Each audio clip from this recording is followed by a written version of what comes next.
Hi guys, welcome to Scorched Earth. This is going to be a mid-month reading for the sign of Sagittarius, Sun, Moon and Ascendant. If you've seen any of these videos before, you know I like to keep them pretty short. They're nowhere near as long as the general monthlies. They're just kind of like an energetic check-in, I guess. Yeah. So I'm going to pull 3 cards for your current energy, 3 cards for what's coming towards you for the rest of February, and then 3 cards of advice. I'm going to try and avoid clarifiers if I possibly can, just to keep it nice and short. So if there's anything you want to know, have a look in the description box below. Chances are it's probably in there for you, the information you're looking for. Anyway, so could I please have 3 cards for Sagittarius for the last 2 weeks of February? So first one is 2 of Pentacles. 2 more cards for where Sagittarius is at right now. 7 of Wands. I think that's a Sagittarius card actually. And one more. Ooh, here it is. I knew that was coming out. Yeah, the Moon. It's a card of Cancer in the Major Arcana. So, let's have a look.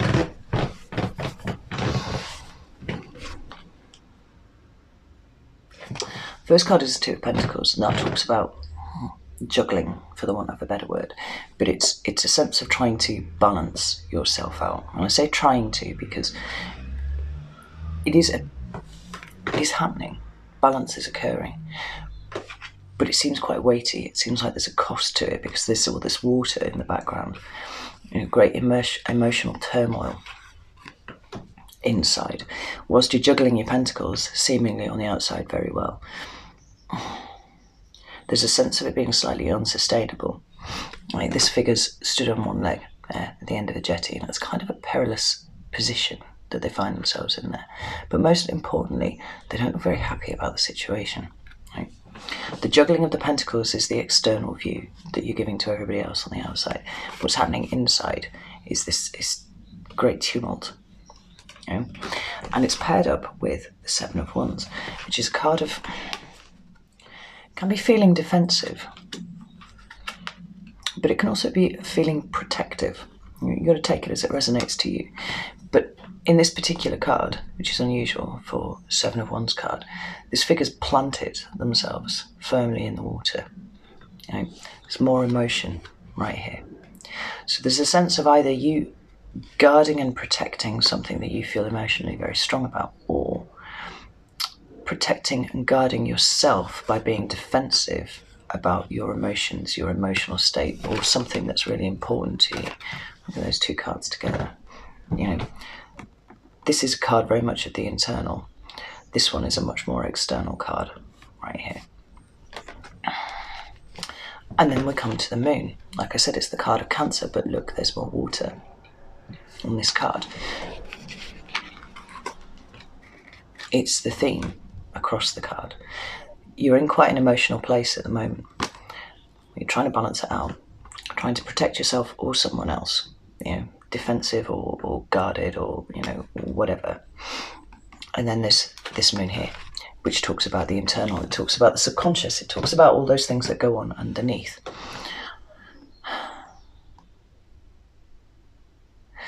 But the water's very clear and it's very still here. You can see there are fish. You can actually see through the water there are fish underneath in this Moon, illuminating things. I think that you're starting to get an insight into your own inner workings that perhaps you haven't had before.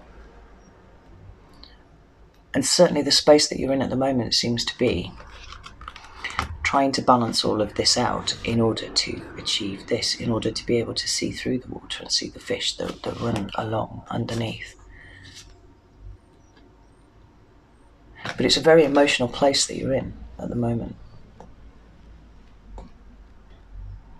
And it's interesting that these 2 cards of the internal should be sandwiching the 7 of Wands. You know, this dude here is being attacked by unseen enemies. Right? You can see the wands being thrust up at him, but you cannot see exactly who's wielding them. There's a guarded element to this. You know, you're protecting something. You're protecting your emotions, or you know,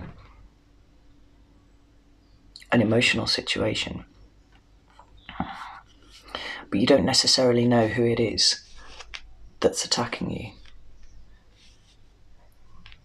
Sat in a feeling, maybe sat in a feeling of expectation of attack without it necessarily happening. But whatever's going on, there's deep, serious contemplation, introspection about what's going on inside you. And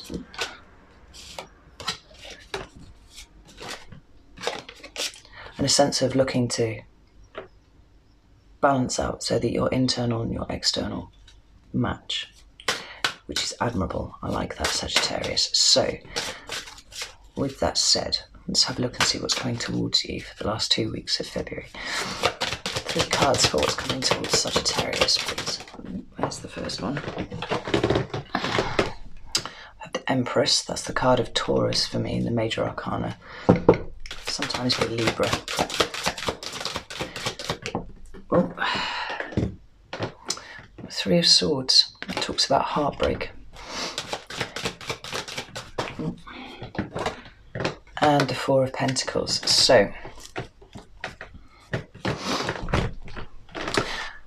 the Empress is the Queen of Queens, right? She is the mother.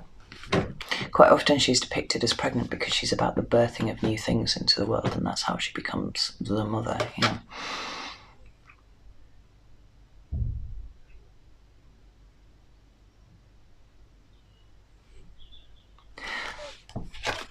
But she's paired with these 2 difficult energies. The 3 of Swords and the 4 of Pentacles. Now the 3 of Swords talks about heartbreak, right?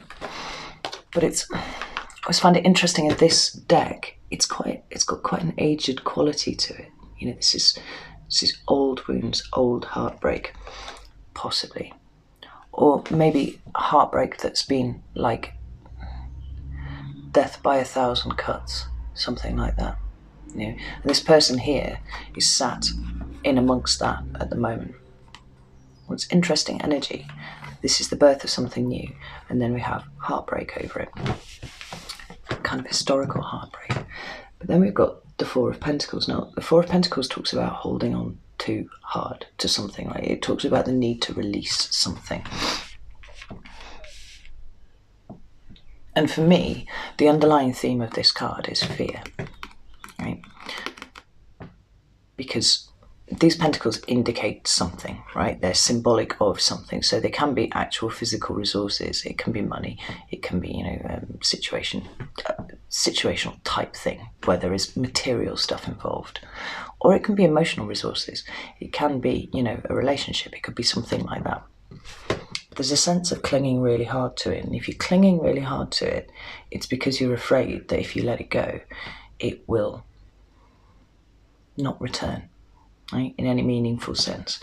So you cling on to it as hard as you possibly can to keep it with you. But, you know, the way the law of attraction works is you're just kind of compounding the issue. That message that you're sending out into the universe is that of lack. Now, whether this is you or whether this is someone else, I feel like this is someone else because it's what's coming towards you, right? So maybe I'm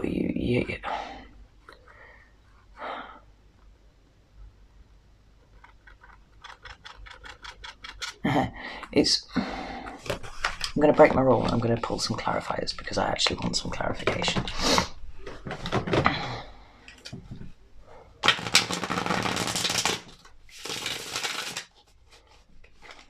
There are lots of different ways of interpreting these 3 cards.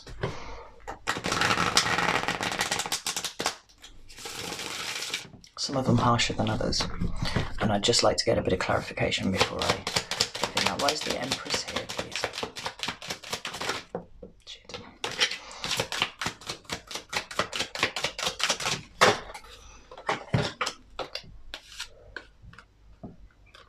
I've got the Knight of Swords and the 4 of Wands. this is for the Empress. Now, the Empress could be a Taurus or a Libra that you're dealing with. It doesn't have to be. It's an energy, possibly. So this could be somebody that you're dealing with, or it could be an energy coming towards you. It's a promise of new things, right? Because she hasn't actually given birth yet. She's in the process of giving birth. But here we've got the Knight of Swords and the Four of Wands. Now, the Knight of Swords is the fastest knight in the deck, right? And it's rushing towards someone to communicate something, because it's swords, so it's words, it's thoughts, it's conversation. It's how we express ourselves, both internally and externally. Now, the Empress talks about taking things that are internal and bringing them to the external. And here there is a sense of great rushing to do that. And then we've got the Four of Wands, which, interestingly, for a Four of Wands card, has movement on it as well. And normally fours talk about security and stability, and there's a certain fixed quality to what's depicted. I mean, it can be celebration and all that kind of thing. Quite often it's the wedding card. For me, it's the twin flame card. It's the sense of home that you get from a particular person. Look how much movement is on that card there. Right? This feels like somebody coming in to tell you really strongly that this is the creation of something new, the birth of something new, is something that they are very serious about. It's something that they want to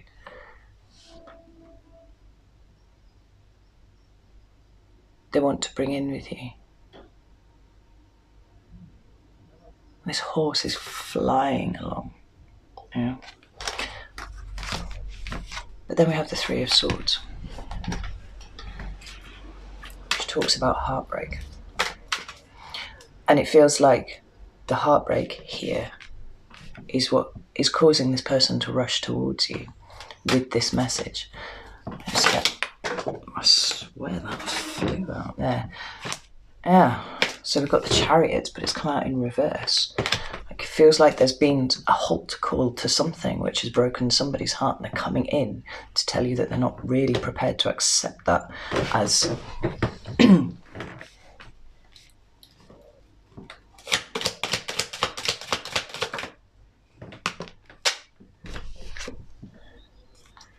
Seven of Wands again. Yeah.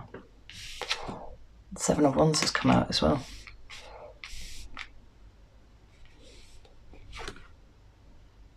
There's a lack of movement implied here. There's in fact a complete halt implied here. And this is what's caused the heartbreak, right? But then there's the Seven of Wands energy again, and this is somebody coming towards you. Somebody trying to protect something, possibly, or reinstate something, it feels like. But this is their Seven of Wands. The first one was your Seven of Wands. Why is this Four of Pentacles here, please?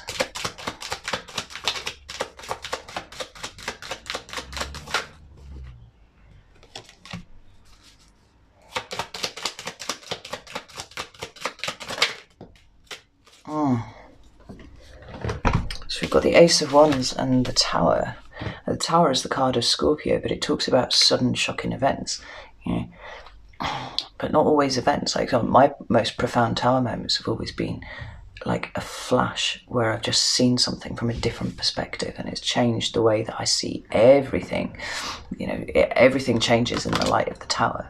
You see it for what it is, and the Tower energy comes in, it pulls things down, and the idea is that you get to rebuild stronger with what's left behind, after the storm has passed.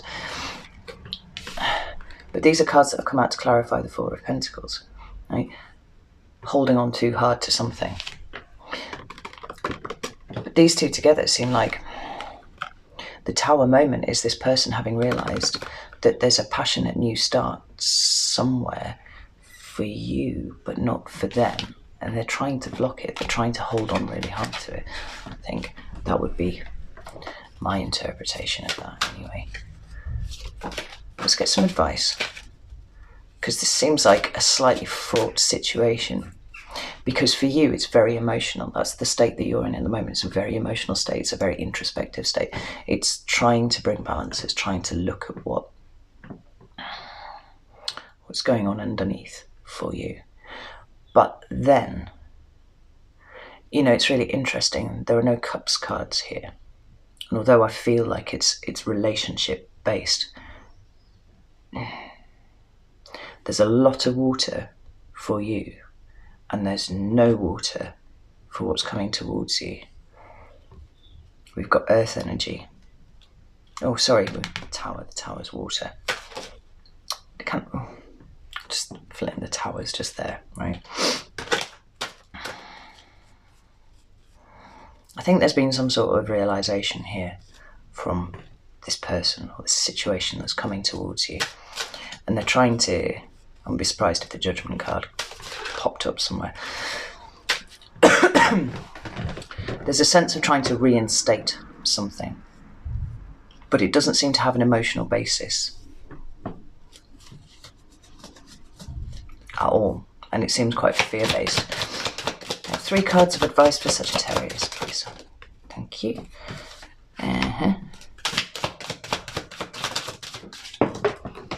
That's the second one. And the Knight of Wands. It's really interesting. At the bottom of the deck now, we've got the King of Wands, right? That's your king. That's Aries, Leo, Sagittarian energy right there. But what we've got that has come up for advice is the Devil, the 3 of Wands, and the Knight of Wands. And the Knight of Wands for me is a Sagittarian card right there. But the Devil talks about toxicity. It talks about more fear, actually, just as the 4 of Pentacles does, but on a much larger scale.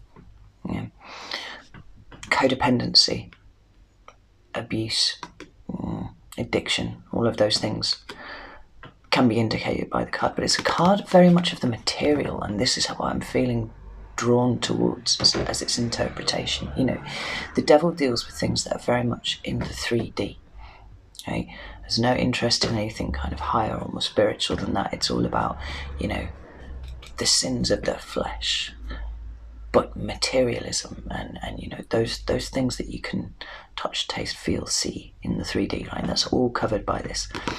And it feels like, just as I was saying, there's no cups here. There's, you know, aside from the Tower, which feels like a shocking realization, there's no emotion in what's coming towards you, in this person potentially that is coming towards you, or this situation.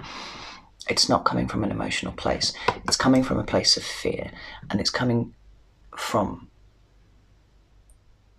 a fear of things that are in the material, not the emotional. So, you know, a fear of loss of material things. So the card is asking you to be aware that this is where it's coming from. And then we've got the 3 of Wands and the Knight of Wands. Right? And I don't think that there's any... This person's got his eyes turned towards the horizon, right? He's not looking backwards, he's looking forwards. He's sending his ships out, he's ready to expand. This is expansion. It's feeling like it's saying, don't get pulled back by somebody else's fear. You know, you keep your eyes on the horizon, keep your eyes on the prize, you know. And that's something that Sagittarians are very good at, you know, setting a goal, firing off the arrow, and then meandering their way to it, or galloping really fast. It's, you know, it's entirely up to you. But 3 is expansion. You know, got 2s up here and cards at the internal, working on yourself quite hard. And then we've got being ready to expand that out. And then we've got the Knight of Wands, which is you, which is your energy. You know, it's gets a bad rap sometimes, but the positive side of this card is that this is someone who lives in the moment, right? It's very spontaneous energy. It's very free energy. There's this great liberation. The Knight of Wands, you know, he of all the knights is the one who will leap up onto his horse and he'll go gallop to, you know, where the good things are. Lives in the moment. He's not thinking about what might go wrong. You know, and there's movement in both of these, even though this figure is static here, these ships are moving out. You know? Let's be true to your own energy. Don't be pulled back by the material. Don't be pulled back by the fear.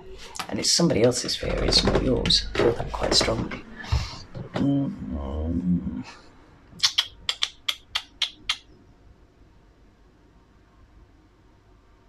There's a sense of you leveling up here as well, because we've got the Knight of Wands in the advice right here. It's be mindful of living in the moment, be mindful of all that sort of thing.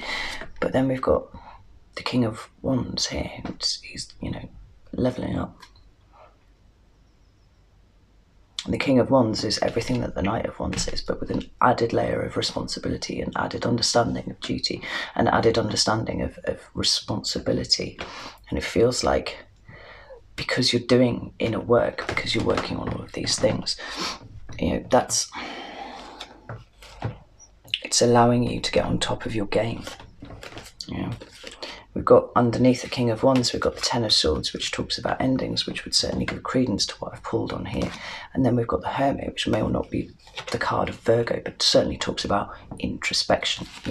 Feels like you've ended something, possibly with a Virgo, possibly not, but it's allowed you to have a really deep think about, well, probably about everything, life, the universe, and everything, because it's all going on here. So that's all kind of deep, Saggy. I mean, I like it. It's awesome. But just be aware you're not quite free of the situation yet, I think is probably the best way to put it. So I'm going to leave it there, and I'll see you in about a week or so for the March generals. All right, take care.